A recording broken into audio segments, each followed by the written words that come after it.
Hello everyone, welcome to my channel. இன்னைக்கு நாம் இந்த வீடியோவில் என்ன தலைப்பின் கீழே பார்க்க போகிறோம் அப்படின்னாக்கா, புணர்ச்சி விதிகளில் வரக்கூடிய உயிரீற்று புணர்ச்சி, மெய்யீற்று புணர்ச்சி, உடம்படுமை புணர்ச்சி. இந்த வீடியோ எல்லோருக்கும் எளிதாக புரியக்கூடிய வகையில் தயாரிக்கப்பட்டுள்ளது. இந்த வீடியோவை கடைசி வரையிலும் முழுமையாக பாருங்க. உங்களுக்கு பிடிச்சிருந்துச்சுனாக்கா லைக் பண்ணுங்க, ஷேர் பண்ணுங்க, சப்ஸ்கிரைப் பண்ணுங்க. வாங்க வீடியோக்குள்ள போகலாம். இப்போ நம்ம இந்த வீடியோவில் பார்க்க போகிறது என்னன்னாக்கா, உயிரீற்று புணர்ச்சி. உயிரீற்று புணர்ச்சினா என்ன? நிலைமொழியின் ஈற்றில் உயிரீரும் வறுமொழியின் முதலில் வல்லினமும், அதாவது கசட தபர வந்தால் அவை புணரும் போது வல்லினம் மெய் மிகும். ஃபார் எக்ஸாம்பிள், பலா கூட்டல் பழம் அப்படின்னு வச்சுப்போம். இந்த பலா அப்படிங்கிறது நிலைமொழி, பழம் அப்படிங்கிறது வறுமொழி. இந்த நிலைமொழியில இருக்கக்கூடிய இறுதி எழுத்து, அதாவது கடைசி எழுத்து என்ன? லா. லாவை பிரிச்சோம் அப்படின்னு பார்த்தோம்னாக்கா இல்லு கூட்டல் ஆ. இப்ப இந்த ஆங்கிறது உயிர் எழுத்துல வரக்கூடியது. ஓகேவா? அடுத்தது பழம் அப்படிங்கிறது வறுமொழி. இந்த வறுமொழியில உள்ள முதல் எழுத்தை பாருங்க, எந்த வரிசையில வந்திருக்குது? வல்லின எழுத்துல வரக்கூடிய கசர தபர.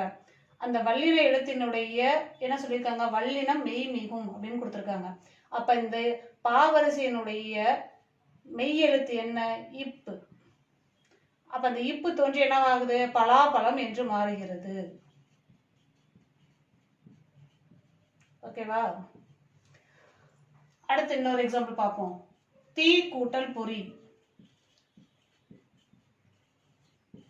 இந்த தீங்கிறது நிலைமொழி, பொறிங்கிறது வறுமொழி. இந்த நிலைமொழியில உள்ள தீயை பிரிச்சோம் அப்படின்னு பார்த்தோம்னாக்கா இத்து கூட்டல் ஈ. இது வறுமொழி. இந்த பொறிங்கிறது வறுமொழி.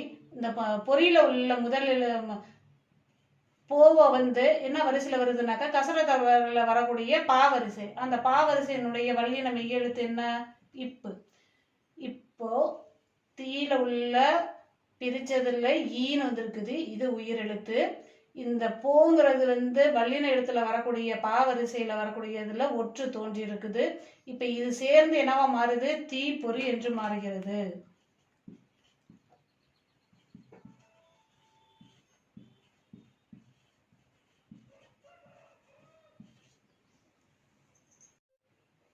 இப்ப நம்ம பார்க்க போறது என்ன அப்படின்னு பார்த்தாக்கா, உடம்படும் மெய் புணர்ச்சி அப்படின்னா என்ன? நிலைமொழி ஈரும் வறுமொழியின் முதலும் உயிராக இருந்தால் அவை புணரும் போது இ அல்லது இவ்வு இடையில் தோன்றும். இதற்கான விதி என்ன கொடுத்துருக்காங்க அப்படின்னு பார்த்தோம்னாக்கா, உடம்புடைமை புணர்ச்சியினுடைய விதி இ ஐ வழி எவ்வும் ஏனை உயிர் வழி வவ்வும் ஏ முன் இவ்விருமையும் உயிர் வரில் உடம்படும் மெய் ஒன்றாகும் அப்படின்னு கொடுத்துருக்காங்க. இப்போ இ ஐ வழி எவ்வும் அப்படின்னா என்னங்கிறத எக்ஸாம்பிளோட பார்ப்போம். பண்ணுவேன். ஃபார் எக்ஸாம்பிள்,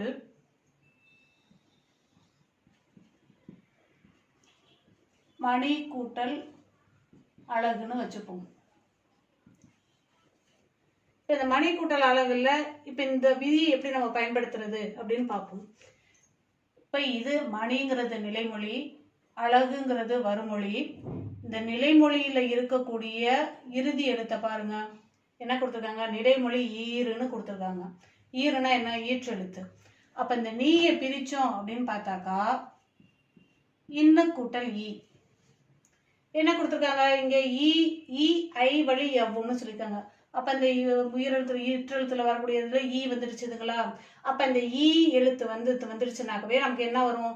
எவ்வும்னு கொடுத்துருக்காங்க. எவ்வும்னா ஒண்ணும் இல்லைங்க, ஈ. ஈஸியா புரிஞ்சுக்கலாம் நம்ம. இப்ப இது எப்படி மாறுது அப்படின்னு பார்ப்போம். இப்ப ஈ தோன்றிடுச்சுங்களா? வறுமொழியில் இருக்கக்கூடிய எழுத்து என்னன்னு பார்த்தோம்னாக்கா அழகு. அந்த அழகு அப்படிங்கறதுல என்ன கொடுத்துருக்காங்க?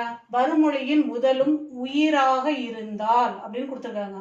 அப்ப இந்த வறுமொழியினுடைய முதல் எழுத்து என்ன எழுத்து? ஆ. அது எது? உயிர் எழுத்து. அப்ப இந்த ஈ கூட்டல் ஆ என்ன சேருது அப்படின்னு பார்த்தோம்னாக்கா யான்னு மாறுது. அப்ப என்னவா மாறுது? இப்ப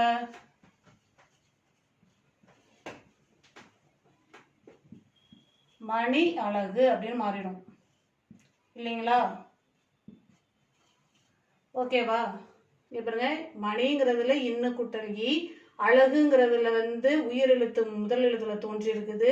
அதனால இந்த ஈ எழுத்து ஈ ஐவழி எவ்வும் அப்படிங்கிறதுல ஈ தோன்றி இருக்கு. ஈ பிளஸ் தோன்றி என்னவா மாறி இருக்கு, ஏன்னு மாறி இருக்கு. இப்போ ஓவராலா மாறும்போது என்னவா மாற்றம் உண்டாயிருக்கு, நமக்கு மணி அழகு என்று மாறி இருக்கு.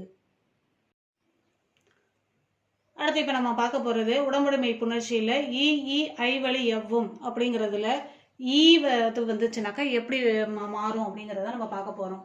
ஃபார் எக்ஸாம்பிள், தீ கூட்டல் எரிந்தது அப்படின்னு வச்சுப்போம்.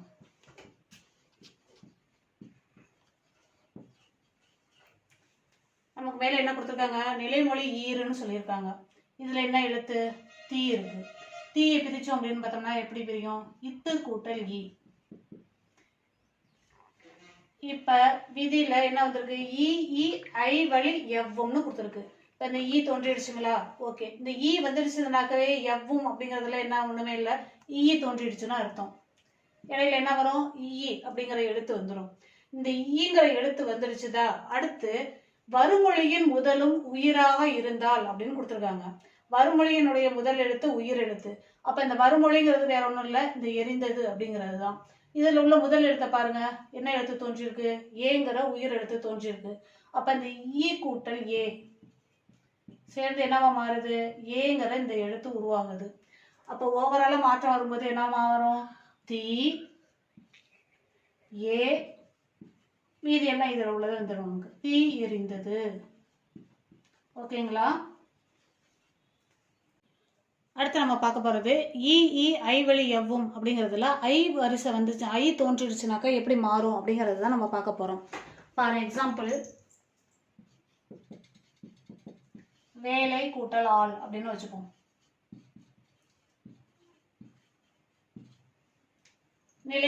நிலைமொழியில உள்ள எழுத்த பாருங்க, வேலை.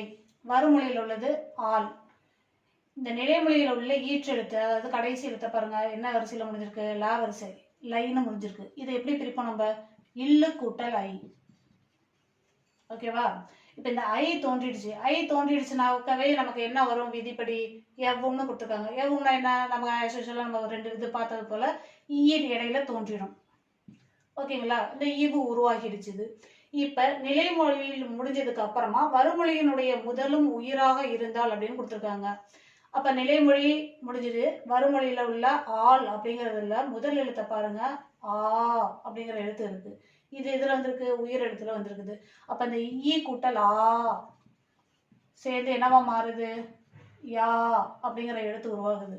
இப்ப ஓவராலா நமக்கு மாற்றம் என்னவாகும், எப்படி மாறும், வே, இந்த லை இடையில ஈ கூட்டல் ஆ சேர்ந்து என்னவா மாறிடுச்சு, யா மாறிடுச்சு, வேலை யாழ் என்று இந்த மாதிரி மாற்றம் உருவாகுது. உடம்புடைமை புணர்ச்சியில அடுத்து ஈ ஐவழி எவ்வும், அதற்கு பிறகு வரக்கூடிய ஏனை உயிர்வழி வவ்வும் அப்படிங்கிறத நம்ம இப்ப பார்க்க போறோம். இந்த ஏனை உயிர்வழி வவ்வும் அப்படிங்கிறது வேற ஒண்ணுமே இல்லைங்க, இந்த ஈ ஐவழி எவ்வும் அப்படிங்கிற அந்த எழுத்தை தவிர வரக்கூடியதுங்க.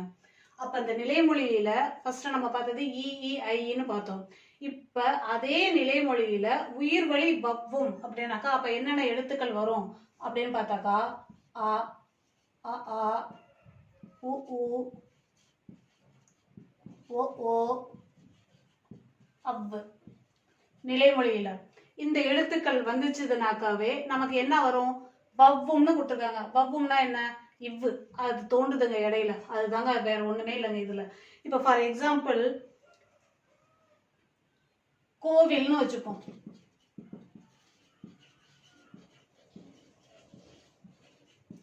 இப்ப இந்த கோவிலை பிரிச்சோம் அப்படின்னு பார்த்தோம்னா எப்படி பிரிப்போம், கோ கூட்டல் இல்லுன்னு பிரிப்போம் இல்லைங்களா. இப்ப இதுல எப்படி நிலைமொழியில கோல எழுத்து இருக்கு அப்படின்னு நம்ம பார்ப்போம். இப்ப இந்த கோவை பிரிச்சோம் அப்படின்னு பார்த்தோம்னா என்னவா பிரியும், இக்கு கூட்டல் ஓன்னு பிரியும். என்ன எழுத்து வரும், இக்கு கூட்டல் ஓன்னு பிரியுது. இப்ப இந்த நிலைமொழியில உள்ள எழுத்த பாருங்க, ஓன்னு வந்துருச்சா. அப்ப இந்த என்ன கொடுத்துருக்கோம் நம்ம பாருங்க, ஓங்கிற எழுத்து தோன்றிடுச்சுங்களா. அப்ப ஆட்டோமேட்டிக்காவே இங்க இடையில என்ன தோன்றும் அப்படின்னு பார்த்தோம்னாக்கா, கோ கூட்டல் இவ்வு கூட்டல் இல்லுன்னு மாறும். ஓகேவா. அப்ப இந்த இடையில இவ்வு தோன்றிடுச்சு. இந்த இவ்வு தோன்றிடுச்சுனாக்க இவ்வு கூட்டல் ஈ சேர்ந்து என்னவா எழுத்து உருவாகும்? நமக்கு வீங்கிற எழுத்து உருவாகும். அப்ப இப்ப எப்படி மாற்றம் வருது? கோவில். ஓகேங்களா? இந்த மாதிரி புணருது. இப்ப நாம மற்றொரு எக்ஸாம்பிள் பார்க்கலாம். ஃபார் எக்ஸாம்பிள், பூ கூட்டல் அரசு. இது எப்படி மாறுது?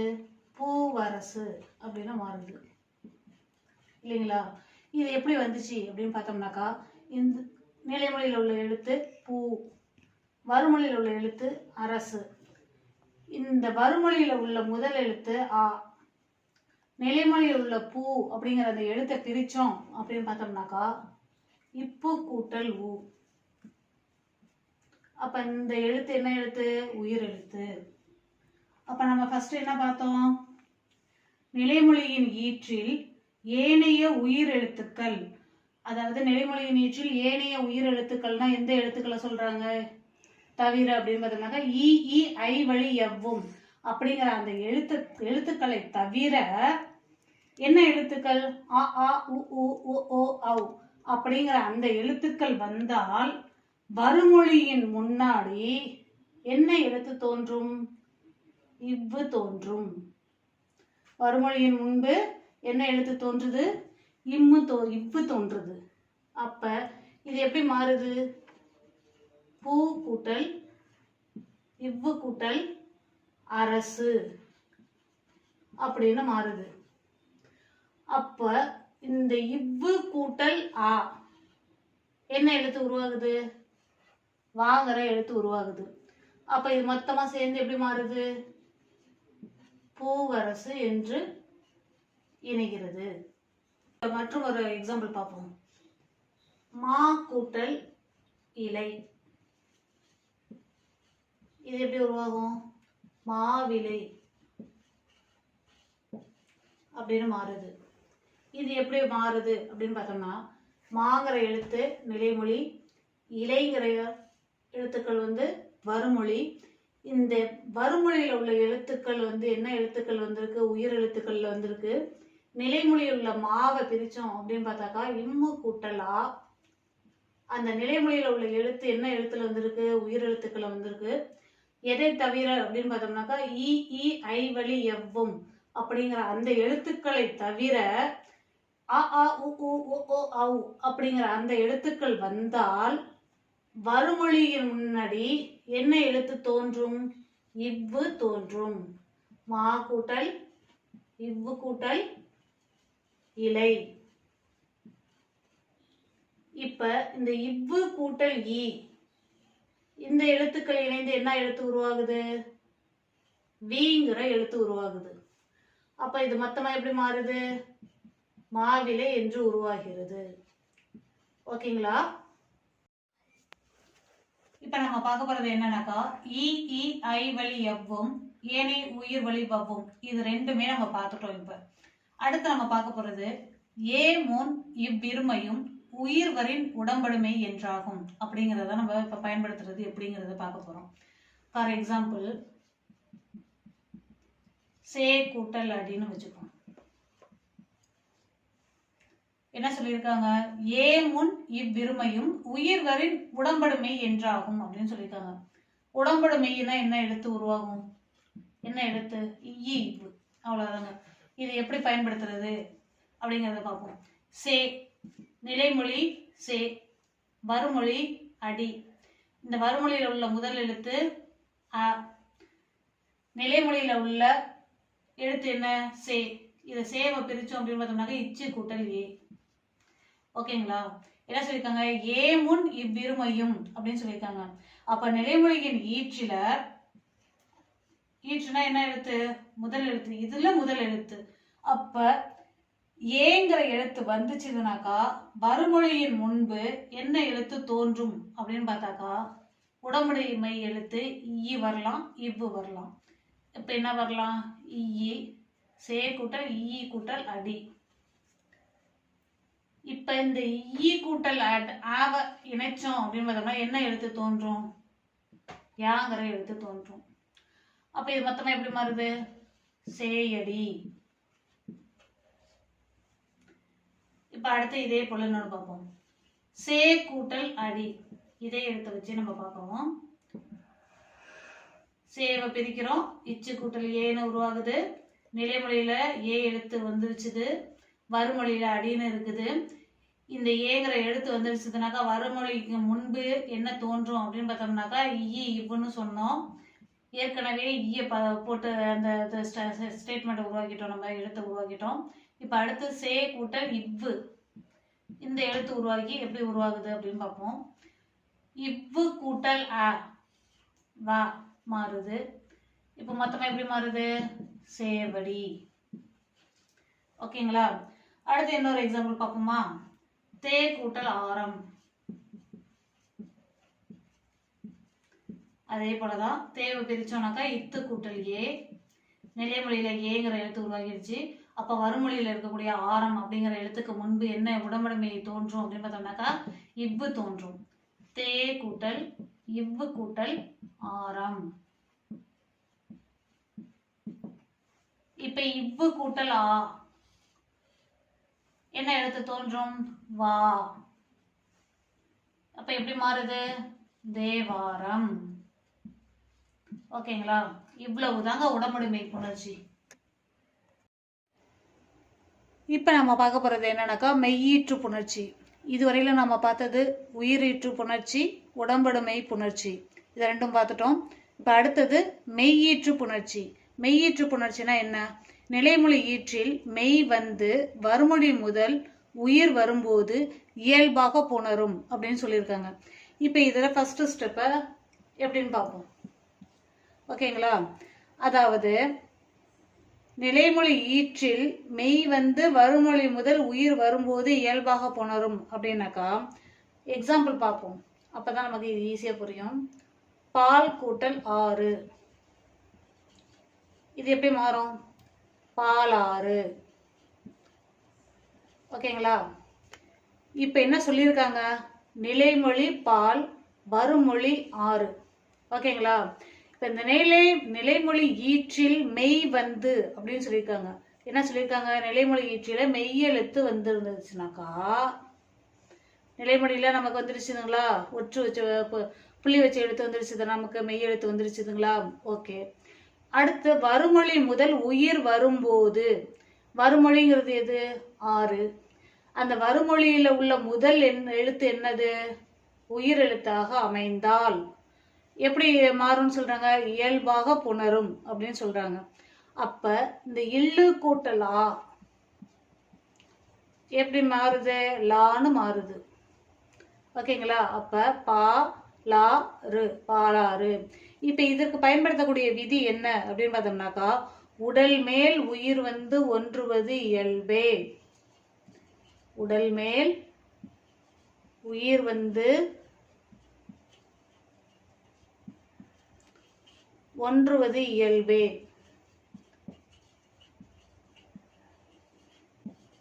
அப்படிங்கிற விதிப்படிதான் இந்த இது உருவாகி இருக்குது அப்படிங்கிறது தான் இதனுடைய ஃபர்ஸ்ட் ஸ்டெப். ஓகேங்களா? இப்ப நம்ம பார்க்க போறது மெய்யீற்று புணர்ச்சியில ரெண்டாவது ஸ்டெப். ஓகேங்களா? என்ன கொடுத்துருக்காங்க ரெண்டாவது ஸ்டெப்ல? நிலைமொழியில் தனிக்குறிலுடன் மெய் வந்து வறுமொழி முதலில் உயிர் வரும்போது ஒற்று, அதாவது மெய்யெழுத்துக்கள் இரட்டித்து புணரும் அப்படிங்கிறத கொடுத்துருக்காங்க. இது எக்ஸாம்பிளோட பார்ப்போமா? மண் கூட்டல் உலகம் அப்படின்னு வச்சுப்போம்.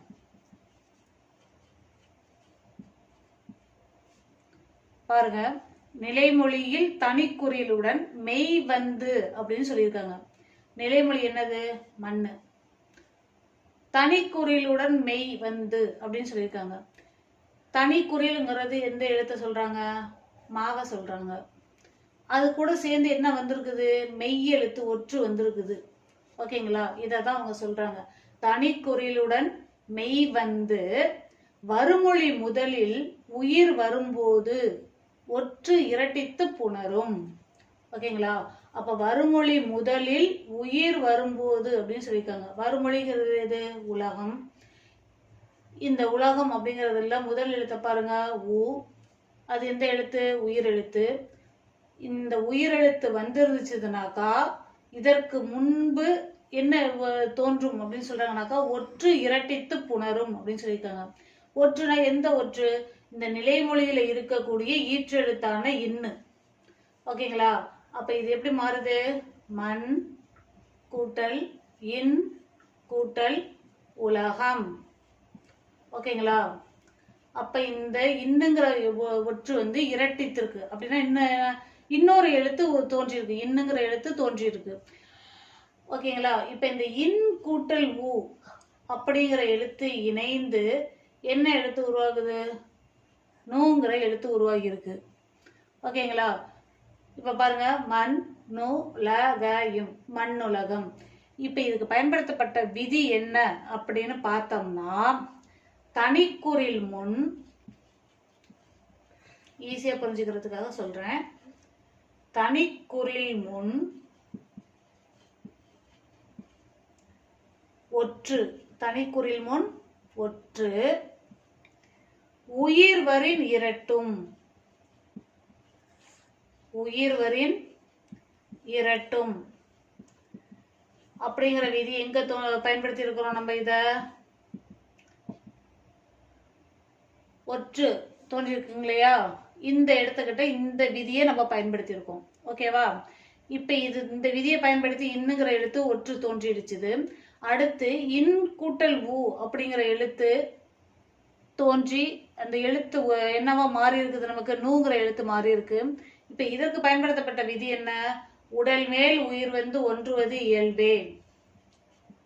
உடல் மேல் உயிர் வந்து ஒன்றுவது இயல்பே.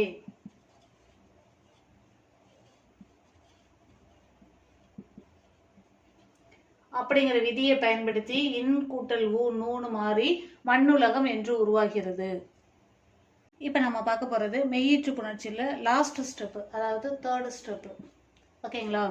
என்ன சொல்லியிருக்காங்க? நிலைமொழியில் தனி நெடிலை அடுத்து மெய்யீர் வந்து வருமொழியில் முதலில் உயிர் வரும்போது இயல்பாக புணரும் அப்படின்னு சொல்லியிருக்காங்க. இதை நம்ம எக்ஸாம்பிளோட பார்ப்போம். வான் கூட்டல் ஒளி அப்படின்னு வச்சுப்போம். ஓகேங்களா? என்ன சொல்லியிருக்காங்க? நிலைமொழிங்கிறது வான், வருமொழிங்கிறது ஒளி. ஓகேங்களா? இப்ப இந்த நிலைமொழியில தனி நெடிலை அடுத்து மெய்யீறு வந்து அப்படின்னு சொல்லியிருக்காங்க. நிலைமொழிங்கிறது வான், அந்த வான்கிறதுல நெடில் எழுத்து எது? வா. அது கூட சேர்ந்து என்ன வந்திருக்குது? இதற்கு அடுத்து மெய்யீறு வந்து அப்படின்னு சொல்லியிருக்காங்க. மெய்யீறுனா என்ன? மெய்யெழுத்து சொல்லியிருக்காங்க. வந்துடுச்சுங்களா? வாங்கிறது நெடில் எழுத்து, அந்த நெடில் எழுத்தை தொடர்ந்து ஒற்று, அதாவது மெய்யெழுத்து வந்திருக்குது. அப்படி வரும் பொழுது வருமொழி முதலில்,